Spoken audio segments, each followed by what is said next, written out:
Good afternoon. Now joining us on our live stream is one of the spokespersons for the prosecution team, Congressman Sonny Angara. Thank you, sir, for joining us on Thank you, Rappler. and good evening, IE, to the rest of the Rappler team.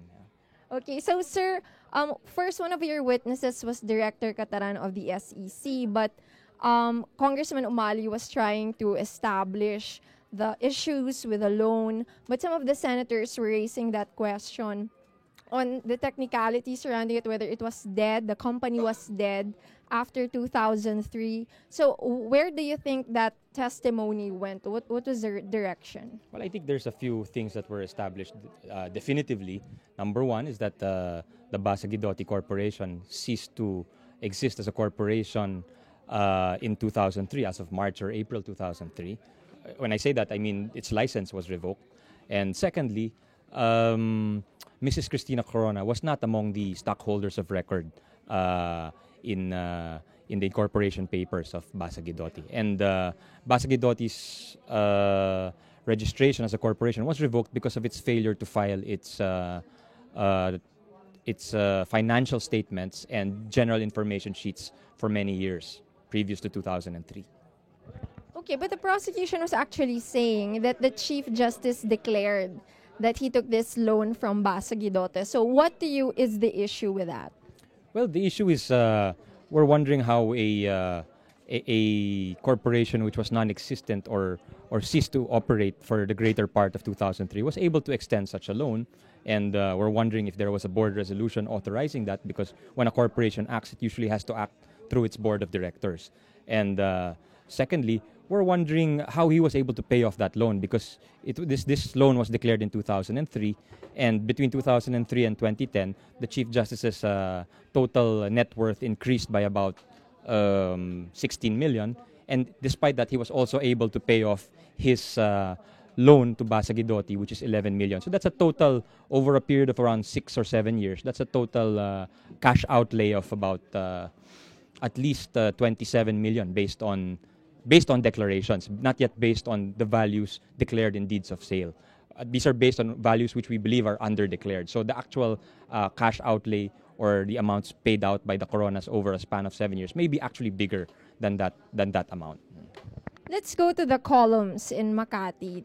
The defense team was saying that it was declared in 2010 because it was accepted belatedly, even if there was a deed of sale in 2004. What to you was the problem with the declaration in the SLN?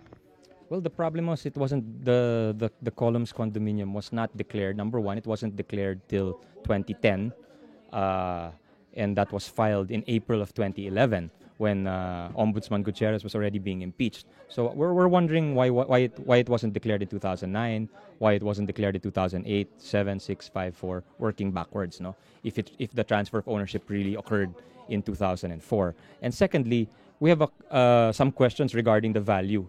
It was declared in the SAL of 2010 at a value of 1.2 million. But if you look at the other documents presented by the Ayala land witness, the purchase price was 3.58 million, and the value in the certificate authorizing registration, or CAR, was also 2.8 million.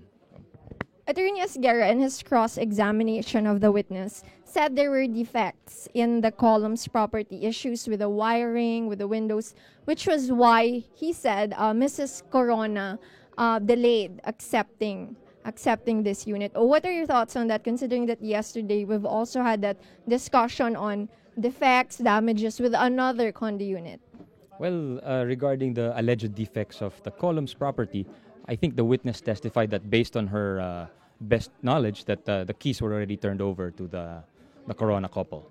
And regarding the Bellagio, well, I think we're still awaiting a lot of data, like the engineering study that Senator Sergio Mena was asking for. So tomorrow, it's the 11th day of the trial, and your team said you're going to finish it this week, Article 2 this week. So what can we expect? Who are the other witnesses you want to call to the stand, or other issues you'd like to raise up in wrapping up Article 2? Well, we just want to wrap up the presentation of assets of the Chief Justice. We have requested for subpoenas for bank officials because we've received some information regarding bank accounts which may not have been declared in relation to Article 2, betrayal of the public trust and non-disclosure non-truthful disclosure of assets and liabilities. So we hope to wrap up with this presentation of bank documents.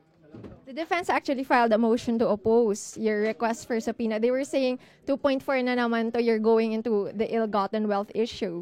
Are you surprised? Are you surprised that they filed an objection? I'm not surprised that they filed an objection. Yeah. Let's clarify the bank your request for bank subpoena of the bankers. This is with regard to PS Bank, right? And this was with the raffle. Can you explain that to us? Well, we received some information and we have a document which shows that sometime in 2008, the Chief Justice won a raffle.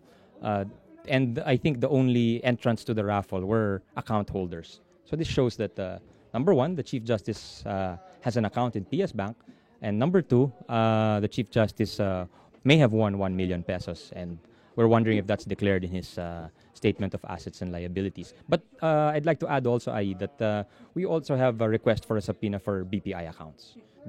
Specifically the BPI accounts, which were the sources of funds to pay for some of the properties. Okay, let's go back to what you've said earlier, the team, that the new sequence that you proposed to the court, and there were reports that you plan to finish after just 3 articles. Is that final? Have you decided on that? Well, I think the decision as of now is to go full throttle. I mean, go for the full 8 articles. I think the 3, I think that was just made by one of our team members in response to a question that are you willing to rest after 3 articles? And they said it's a possibility, but right now it doesn't seem a likely option. Okay, thank you very much, Congressman Sonny Angara.